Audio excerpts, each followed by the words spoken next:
RedTop Magic Shop Haunting by Friday Vash. Theodosia Still, the most sensitive of the Duquesne paranormal investigators, walked into the RedTop shop of crystals to find out why the owner had been so distraught in her phone call. The activity is insane. She could feel the energy tingle under her skin. It gave her goosebumps. The objects are floating. Something unseen is talking in a language she had never heard before. Immediately, she felt the pull of various crystals and other items that wished to be her aid. "Hello, Miss Bradshaw." Tears are falling from Miss Bradshaw's fear-filled brown eyes. This kick-ass black lady is the one to talk to about for any needed supplies for pagan, Wiccan, and witch practices. If you need it, she can help you learn about it and get it. Theodosia refuses to let this presence continue to treat her friend with such disrespect.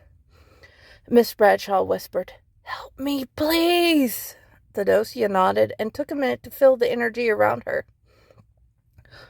Her eyes took in the room. The birch shelves and tables were emanating energy, almost like they were trying to fight back. All the shelves and tables were covered in white lace, wicker baskets and bins filled with various items.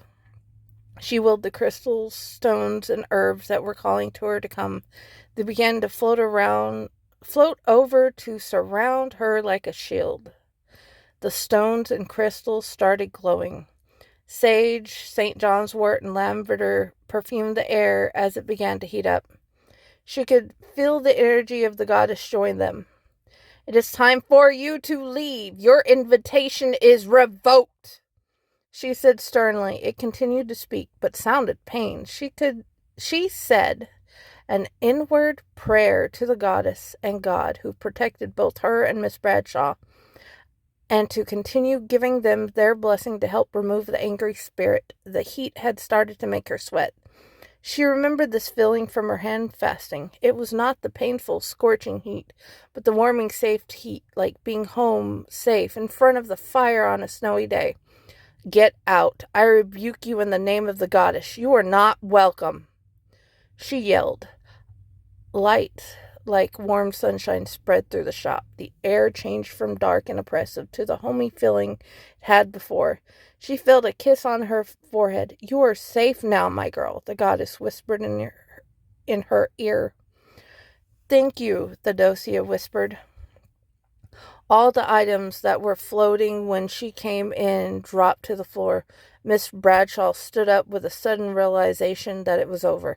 Her eyes widened again. Theodosia asked her friends to float to the counter. The shop started righting itself with the help of their spirit guides. She whispered thanks to them and walked to the counter. "Everything is still moving," Miss Bradshaw said in disbelief. "Don't worry, our spirit guides and family are helping us. When you can finally calm down, you will feel their familiar energy," she explained with a warm smile. "Why don't you close up and call Connie? She will be able to help you calm down." Miss Bradshaw wrapped her arms around her thin frame and breathed in and out slowly, trying to calm herself. "I feel the energy of my mother now. The energy feels like it should again. My suggestion is to go with her and do a full energy cleaning. After putting up the wards again and adding a few new ones as well," she advised, smiling. Hopefully, reassuringly. Miss Bradshaw nodded, still shaking a bit. Theodosia took the phone out of her pocket and dialed the night phone number of the shop for magical emergencies. Connie picked up. "The store is open at this time, and Tandy should be able to help." Miss Bradshaw is pretty shaken up. The entity in the shop went off the chain. I got rid of it, but I think she could use some help to get home. "I'll be there directly," Connie agreed.